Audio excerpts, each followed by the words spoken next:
अस्सलाम वालेकुम। हमने एक दो प्रोग्राम में पहले भी बात की है कि कोई भी सियासी कैदी हो उसके ऊपर मुलाकातों पर पाबंदी आयद करना बुनियादी इंसानी हकूक़ की खिलाफ वर्जी, और ये इंटरनेशनली किसी भी पाकिस्तानी लॉ या इंटरनेशनल लॉ में चले जाएंगे तो ये उसकी खिलाफ वर्जी है। इमरान खान 6-7 माह या जितना अरसा भी उनका गुजरा कैद तन्हाई के अंदर, उसके ऊपर शदीद किस्म के सवालात हैं और ये सवालात दुरुस्त हैं। उसका जवाब मिलना चाहिए कि उनकी फैमिली मेम्बर्स को, उनके पर्सनल फिजिशियन को, उनके लॉयर्स को उनसे मिलने की इजाज़त क्यों नहीं है। इसके ऊपर मुख्तलिफ़ वक्तों में सवालात उठे। एक जवाब ये आता था हुकूमत वक्त का कि उनकी फैमिली मेम्बर्स जब उनसे मुलाकात करते हैं, ख़ास तौर पर उनकी बहनें उज़्मा के हवाले से, ताकि वो बाहर निकल कर पॉलिटिकल स्टेटमेंट देती हैं और ये पॉलिटिक्स होती है। बहरहाल नवाज़ शरीफ से उनके सारे फैमिली के लोग भी मिलते थे, सियासी बयानात भी देते थे, लेकिन ये माजी में कभी इसको बुनियाद बनाकर उनकी मुलाकातों के ऊपर पाबंदी आयद नहीं की गई। लेकिन इमरान के ऊपर ये पाबंदी फ़िलहाल बरकरार है। पाकिस्तान तहरीक इंसाफ ने जुमेरात के लिए एक डेडलाइन मुकर्रर कर रखी है कि अगर मुलाकात की इजाज़त नहीं मिलेगी तो वो पाकिस्तान के हर चौक को डी चौक बना देंगे। अब ये ऐसा बड़ा दावा है जिसका पूरा होना मुमकिन कम से कम मुझे तो नज़र नहीं आता, क्योंकि 26 नवंबर 2024 को जो कुछ यहाँ इस्लामाबाद में हुआ उसके बाद किसी भी सियासी तहरीक के लिए बहुत ही ज़्यादा वक्त दरकार होगा, जल्दी से कुछ हो नहीं पाएगा। और पाकिस्तान तहरीक इंसाफ अंदर में टुकड़ों में भी बटी हुई है। बहुत से ग्रुप्स हैं जो सारे एक दूसरे की तरफ उंगली उठाते हैं, और आम तौर पर जब किसी भी जमात के एक मेन सेंट्रल फिगर को आप जेल में तवील अरसे के लिए डाल दें, नवाज़ शरीफ साहब को डाला गया था तो उनकी पार्टी के अंदर से काफ लीग निकल आई थी। पाकिस्तान पीपल्स पार्टी को डाला गया तो उसके अंदर से पैट्रियट्स निकल आए थे। तो ये सिलसिला माजी में भी मौजूद है, ये नहीं है कि अनहोनी को पहली दफ़ा होने लगी है। लेकिन अगर पाकिस्तान तहरीक इंसाफ मुनासिब तरीके से सियासी दबाव ना बढ़ा सकी और अपनी बात जो है लीगल फोरम से भी, पार्लिमान के अंदर भी, और अगर स्ट्रीट में आना है तो उसके लिए पब्लिक मोबिलाइजेशन ना कर पाई, तो शायद इमरान के लिए मुश्किलात में इजाफा तो कर सकते हैं, कमी नहीं कर सकते। एक ब्रेक ले लें तो आज के प्रोग्राम का हाल से करेंगे। हमारे साथ रहिए।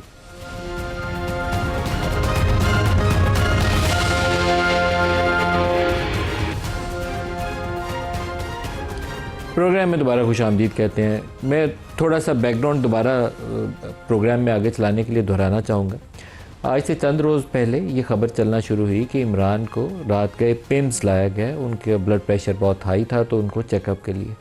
जब ऐसी ख़बर की हम तस्दीक करने की कोशिश करते हैं तो किसी भी ज़रिए से कोई ख़बर का पता ही नहीं चलता। फिर एक ख़बर किसी चैनल के ऊपर चली कि शायद बैरिस्टर गौहर को मोहसिन नकवी ने बताया था। हमने रिपोर्टर से कहा कि उसकी भी तस्दीक करें, लेकिन हमारे ज़राए कहते हैं कि उसकी भी उनको कोई कंफर्मेशन नहीं है। तो मैं एक अजीबोगरीब अचंभे का शिकार था कि ये ख़बर चल भी रही है और है भी है दुरुस्त के नहीं ख़बर। लेकिन फिर जब हमने इसकी तफसील जानने की कोशिश की, मुख्तलिफ़ लोगों को पार्टी के अंदर राब्ते किए, फैमिली के लोगों से, जहाँ से भी हमारे रिपोर्टर्स पूछ सकते थे, तो पता चला कि इमरान खान को चेकअप के लिए लाया गया था। ये मैं ऑन एयर आपको तस्दीक कर रहा हूँ कि इमरान खान को पिम्स हॉस्पिटल में चेकअप के लिए लाया गया था।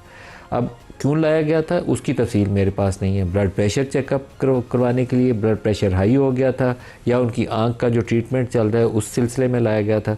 उसका एक फर्दर डेवलपमेंट ये हुई कि बाज़ इनके जो पाकिस्तान से बाहर बैठे हुए कुछ लोग सिंपथाइज़ करते हैं, उन्होंने एक दो ऐसी यूट्यूब बना दी कि इमरान खान पता नहीं है खुदा न खास्ता या नहीं है।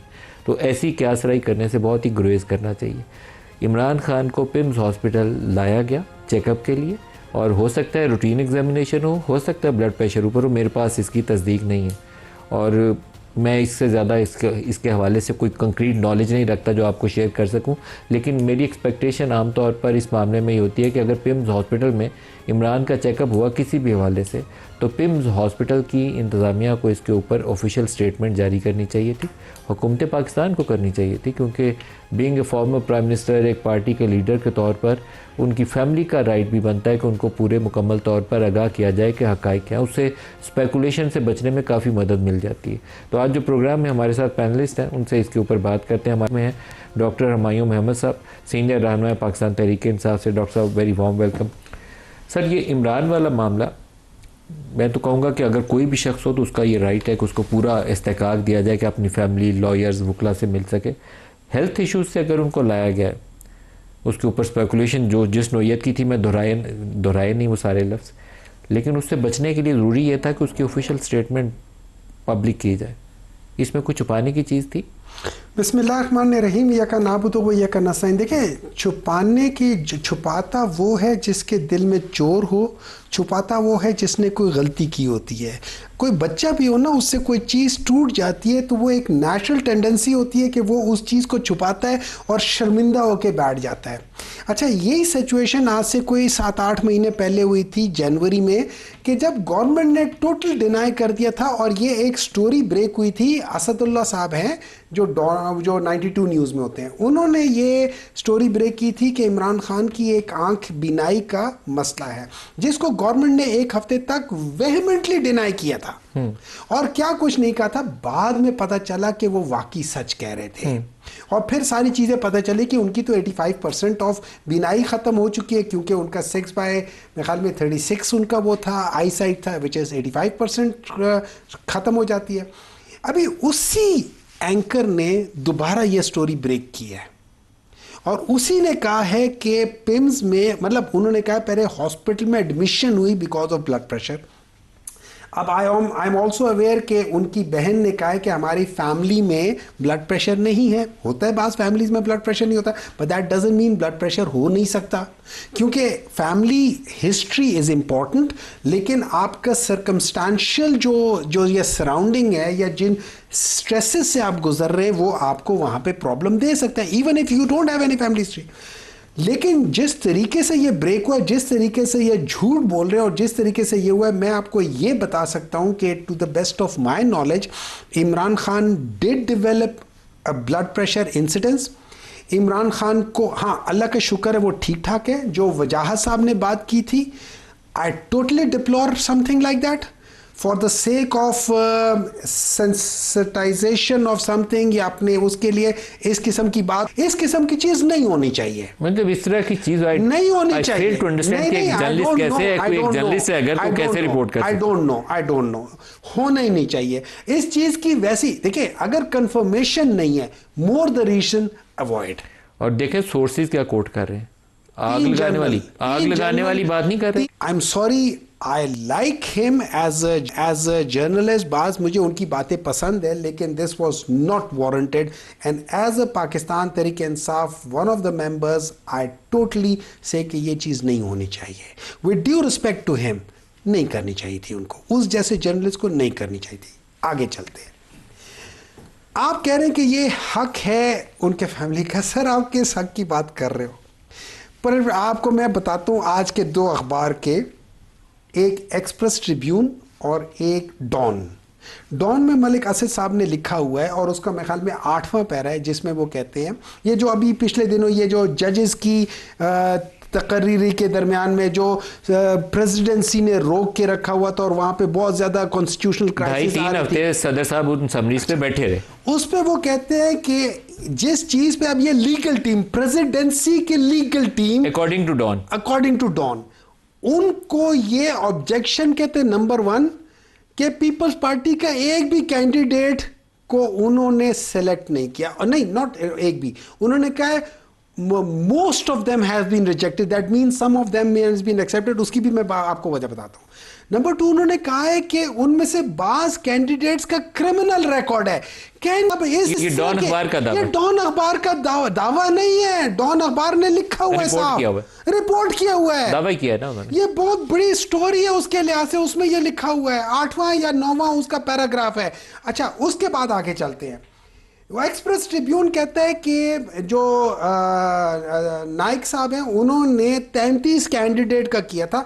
अच्छा, एक कैंडिडेट जिसका अब नाम लिया हुआ है अखबार में, वो कहते हैं कि एडवोकेट रऊफ अता साहब, इनको शुरू में जुडिशल कमीशन ऑफ पाकिस्तान ने रिजेक्ट कर दिया है।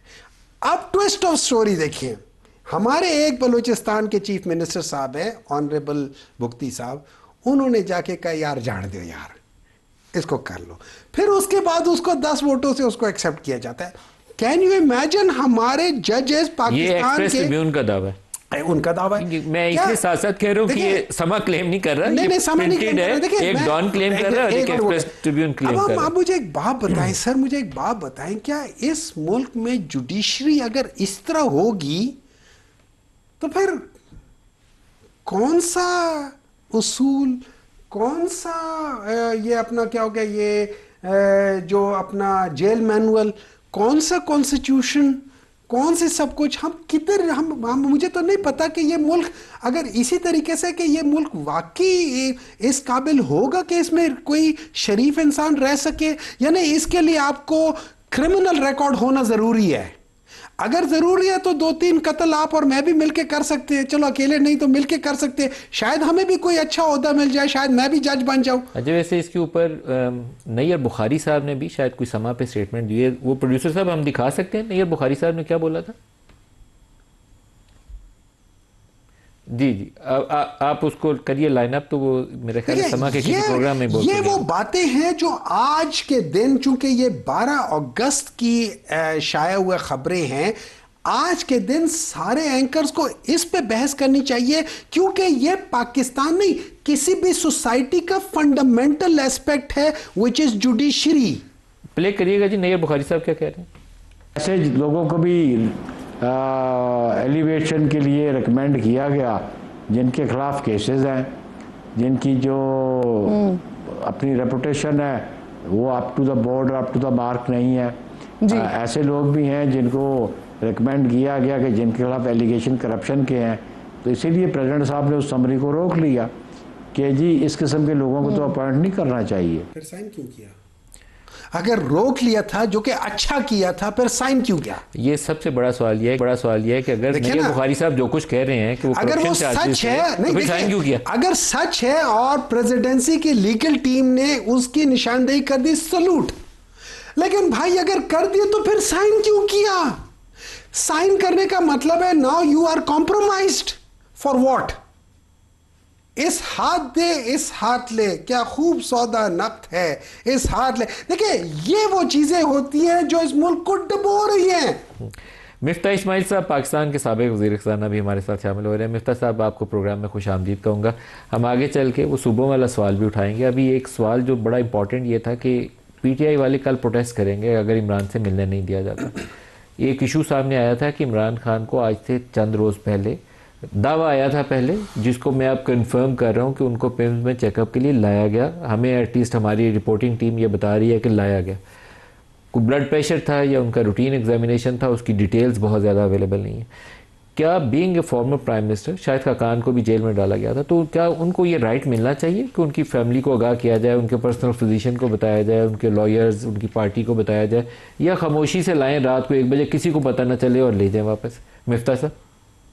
सर ये तो सीरियसली सवाल, आप जानते हैं कि इसका एक ही जवाब है कि जाहिर है सबको अपना ये हक मिलना चाहिए, फैमिली को बताना चाहिए। अगर और खान साहब बड़े पाकिस्तानी लीडर हैं, अगर इनकी फैमिली मिलजुल ले, इनके अपने मालिज मिल लें, तो इसमें क्या हर्ज है? मुझे सीरियसली मुझे इसमें कोई हर्ज समझ में नहीं आता। तो मैं समझता हूँ कि ये इस किस्म की जो हम हरकतें करते हैं, ये मुल्क का रेपुटेशन भी बुरा होता है, क्योंकि सारी दुनिया में फिर हमारी जग रसाई होती है।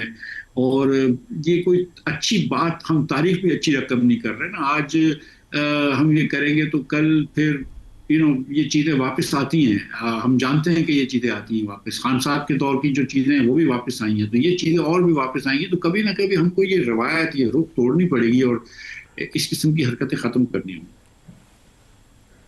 मिफ्ता साहब, आम तौर पर जब हम ये क्रेडिट रेटिंग एजेंसीज़ की रिपोर्ट्स पढ़ते थे, जिस ज़माने में रिपोर्टिंग करता था, तो वो पूरी तफसील किताबचे पूरे में उनके पढ़ता था, तो एक बड़ा इंपॉर्टेंट पोर्शन होता था हर क्रेडिट रेटिंग एजेंसी की रिपोर्ट के अंदर, वो होता था पोलिटिकल स्टेबिलिटी के हवाले से।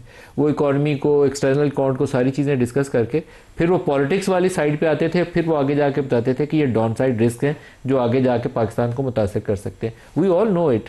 तो हम इसको एड्रेस क्यों नहीं कर सकते कि क्या नून लीग, PTI आपस में इंगेज करके इतना वर्किंग रिलेशनशिप नहीं बना सकते कि इमरान की किसी से फैमिली से मुलाकात हो जाए या उसके वकील से मुलाकात हो जाए? उससे कौन सी ऐसी क़यामत आ जाएगी जो मुलाकात से ना होने से बची हुई है, मुलाकात होगी तो बम फट जाएगा? सर एक तो ये है कि सच्ची बात ये है कि नून लीग अकेली तो प्लेयर नहीं है ये फैसला करने में, आप भी जानते हैं। और दूसरी बात यह है कि मेरे ख्याल से कुछ नून लीग वालों ने कोशिश भी की थी। आप जानते हैं कि हमारे स्पीकर साहब अयाज सादिक साहब की कोशिश थी, जिसके बाद रुबीना साहिबा जो थी, इनकी खान साहब की बहन गालिबन, वो मिली थी खान साहब से। फिर उसके बाद खान साहब का क्या ट्वीट आया ये भी हमको पता है। उसके बाद ISPR ने क्या कहा ये भी हमें पता है। तो अब मैं क्या कहूँ, मतलब इट्स वेरी अनफॉर्चुनेट, मैं आपको सच बताऊँ, इट्स वेरी अनफॉर्चुनेट। हम कौमी मसलों को अना के मसले बना रहते हैं। हमको थोड़ा सा ये बात ज़रूरी है, और आपकी बात दुरुस्त देंगे, ये मूडी वाले या स्टैंडर्ड्स एंड पुअर वाले जो दुनिया भर, नॉट जस्ट पाकिस्तान, दुनिया भर में समझते हैं कि पॉलिटिकल स्टेबिलिटी बहुत ज़रूरी है इकोनॉमिक वायबिलिटी के लिए, इकोनॉमिक ग्रोथ के लिए, और हमने 4 साल से इकोनॉमिक ग्रोथ नहीं की है, तो शायद इसमें थोड़ा सा हिस्सा पॉलिटिकल अनसर्टनिटी का है। इंस्टेबिलिटी नहीं है पाकिस्तान में, इंस्टेबिलिटी तो है, लेकिन अनसर्टनिटी तो साथ साथ है ना। आज जो हुकूमत बैठी है वो पॉपुलर नहीं है पाकिस्तान में, उसका बयानिया पाकिस्तान में कोई नहीं खरीद रहा। सो कभी ना कभी आपको ये चीज़ें ठीक करनी होंगी, और मैं समझता हूँ कि दोनों हरीफैन अगर अपनी कोशिश करें मुल्क की खातिर, मुल्क के वसीतर मफाद की खातिर, तो ये चीज़ हो सकती है। लेकिन और नून वाले सर, अब मैं आपको बताऊँ कि वो बिल्कुल, मैं समझता हूँ कि उसके जो पुराने लोग हैं, राना सना साहब जैसे, साद रफ़ीक जैसे, अयाज सादिक जैसे, वो तो ये बात समझते हैं कि ये इस किस्म से, इस तरीके से मुल्क चलाना ठीक नहीं है, लेकिन उनकी भी एक लिमिटेड ही आवाज़ सुनी जाती है इनकी पार्टी में। अच्छा, हमने अभी डॉन अखबार का हवाला दिया था, और डॉक्टर साहब ने उसका पूरा, वो असद मलिक साहब है जिन्होंने उसको रिपोर्ट किया, हमें ज्वाइन कर रहे हैं। असद, अस्सलाम वालेकुम। जी अस्सलाम वालेकुम। असद, आपका ये जो पैरा है ये काफ़ी अलार्मिंग किस्म का है। आप कहते हैं कि कुछ जजेस, तो वो उनको लीगल टीम को इतराज़ ये था कि जो पीटीआई पाकिस्तान पीपल्स पार्टी से वस्तगी वाले हैं वो इसके अंदर ड्रॉप कर दिए गए। लेकिन फिर आप आगे जाके आप कहते हैं कि बाज़ जजेस उसमें ऐसे हैं जिनके खिलाफ क्रिमिनल केसेस है, क्रिमिनल रिकॉर्ड है, उनका रिकॉर्ड है। जी ये इसकी थोड़ी वजाहत तो फरमा दीजिए, ये तो बड़ा ख़तरनाक जुमला है ये।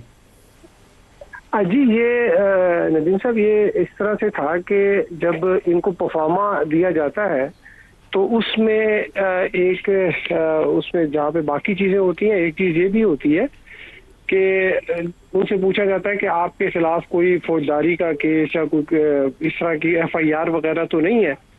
तो उसमें कुछ लोग थे जिनके ऊपर जो है माजी में वो एफआईआर वगैरह, को 3 थे जिनके ऊपर कोई एफआईआर कटी थी। तो ये मामला जो है जुडिशल कमीशन की मीटिंग में भी जो है वो टेकअप हुआ था।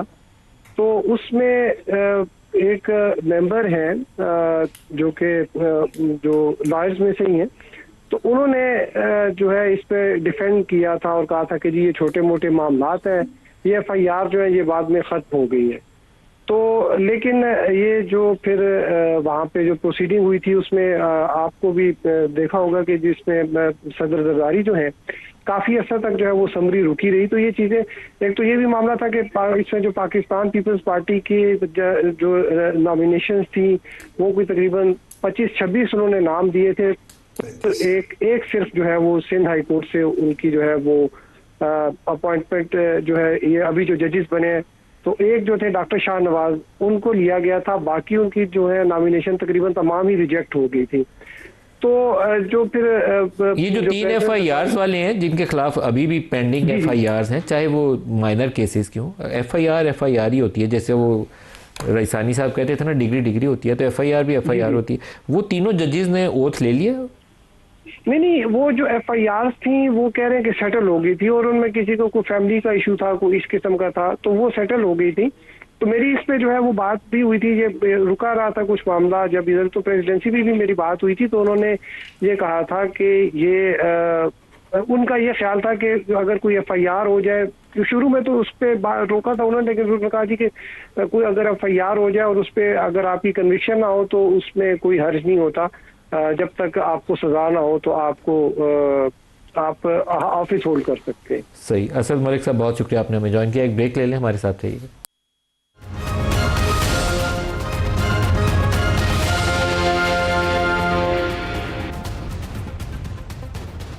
प्रोग्राम में दोबारा खुशामदीद कहते हैं। आज से चंद रोज़ पहले मोहसिन नकवी साहब ने एक स्टेटमेंट जारी की थी, और उसका आज शहबाज शरीफ साहब ने जवाब दिया है, और काफ़ी बचा के जवाब दिया। दिखाएगा जी क्या जवाब।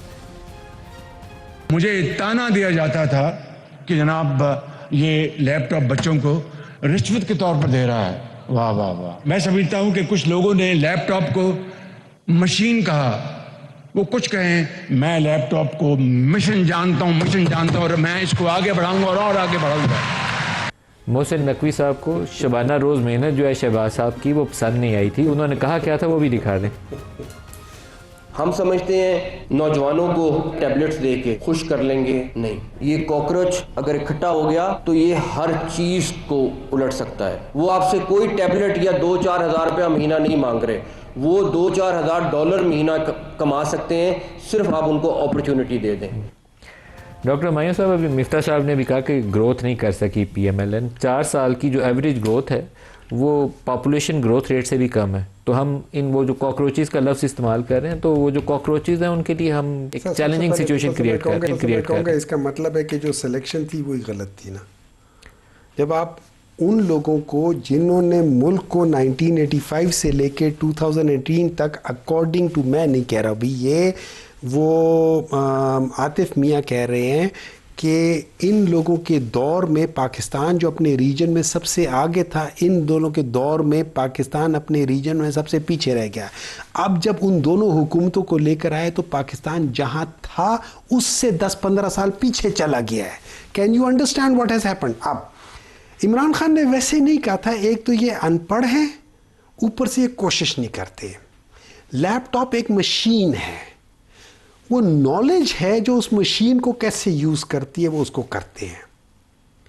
आपने लोगों को वो नॉलेज और वो एनवायरनमेंट देनी है। मैं आपको लैपटॉप दे देता हूं और यहाँ पे मैं बिजली बंद कर देता हूं, आप लैपटॉप इस्तेमाल कर सकोगे? नहीं कर सकोगे।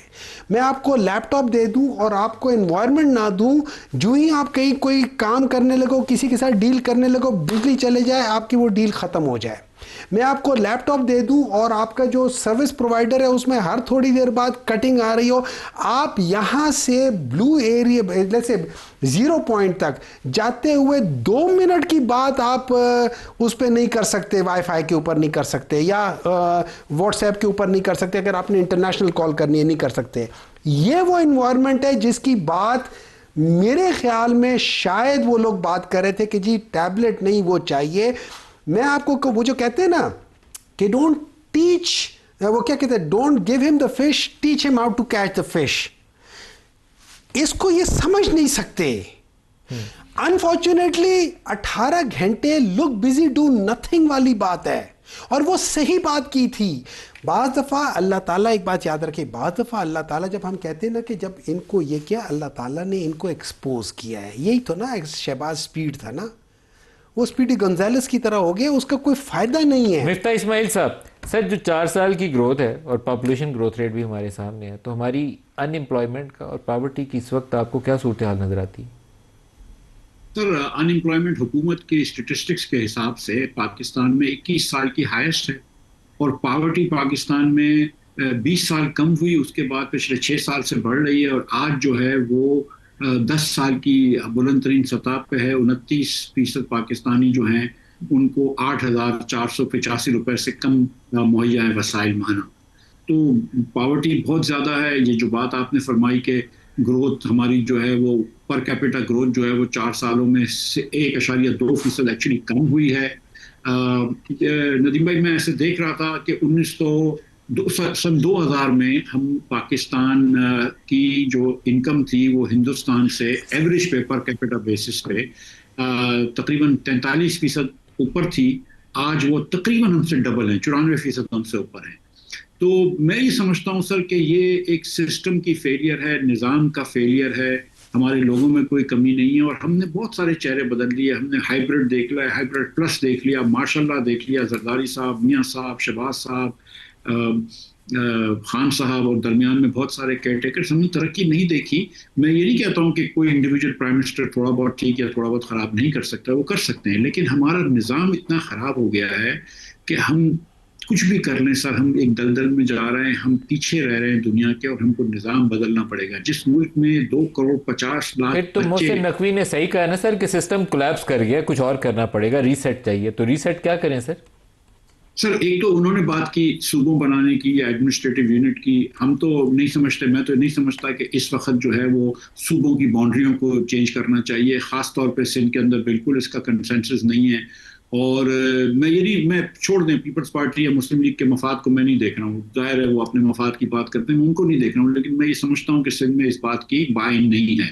और बलूचिस्तान में इस वक्त कशीदगी है, केपी में टेररिज्म है, कश्मीर में पॉलिटिकल इश्यूज हैं, तो मेरा नहीं ख्याल है कि हमको एक मक्खी के छत्ते में हाथ डालना चाहिए। हम ये समझते हैं कि अगर एडमिनिस्ट्रेटिव यूनिट बना लें डिविजन्स के तौर पे, और हर डिविजन्स को डायरेक्ट वफाक से फंडिंग मिल जाए जो उसका हक है, और डिविजन्स जो हैं उसके अंदर फ्री एंड फेयर इलेक्शंस करवा दें और मुतअद्दिद बार करवाते रहें, और जो जीत रहा है उसको हुकूमत दे दें, तो मैं समझता हूं कि पाकिस्तान के अंदर एक स्टेप हो जाएगा। देखें, this is a very necessary reform, the first reform, yes, but not the entire reform. मतलब ये सफिशिएंट कंडीशन नहीं है, नेसेसरी कंडीशन है।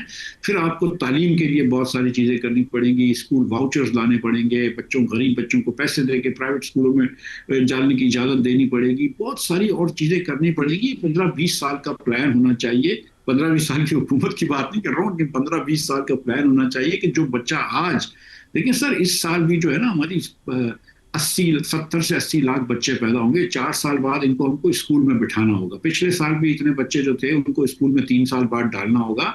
आपके 2.5 करोड़ बच्चे स्कूल के बाहर ऑलरेडी हैं, आप कहाँ से डाल सकेंगे? हम तो इस चीज को देखते नहीं है। आपकी पॉपुलेशन जो है वो जिस तेजी से बढ़ रही है, हम नहीं संभाल सकते उसको। ना हम कोई पॉपुलेशन प्लानिंग का काम करते हैं, ना हम सेहत को बेहतर करते हैं। आपने सुना है कि 330 बच्चे तौसा शरीफ के अंदर HIV इन्फेक्शन कर दिए। 120 लोग वली का हॉस्पिटल कराची के अंदर HIV इन्फेक्शन हो गए क्योंकि यूज नीडल इस्तेमाल की थी। सूबों के पास वाफर पैसा है। KP के अंदर भी कोई हुक्मरानी जो है वो अच्छी नहीं है, लेकिन इस वक्त जो है वो PTI को बरी ज़माई समझा जाता है किसी हुक्मरानी की जिम्मेदारी से, क्योंकि वो एक नैरेटिव उनका हर हाल चलता है पाकिस्तान में, हुकूमत का नैरेटिव भी नहीं चलता। तो हमको कभी ना कभी अब सबको साथ बैठना पड़ेगा। ये जो बात शायद अब्बासी साहब बहुत अरसे से कर रहे हैं, और अब मोहसिन साहब ने भी कही कि साथ बैठ के कोई आगे की बात करो कि यार ये इतना बड़ा मुल्क है, अल्लाह की मेहरबानी से। डॉक्टर साहब से पूछा, डॉक्टर हुमायूं साहब, मिफ्ता साहब ने बहुत अच्छी बातें की।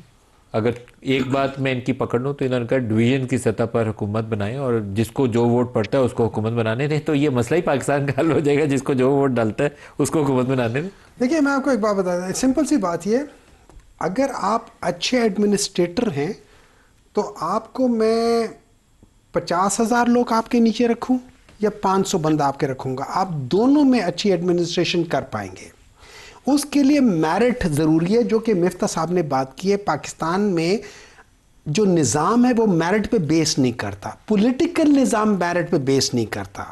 हम यहाँ पे डंडी मार के एक को या डंडी मार के दूसरे को या बिल्कुल ही वो सब कुछ हटा हुटू के वो ले आते, ये सिस्टम नहीं करेगा। और ये सिस्टम इसलिए नहीं करेगा कि ये जुल्म के ऊपर चलता है। अल्लाह ताला का उसूल है कि जुल्म का निज़ाम नहीं चल सकता।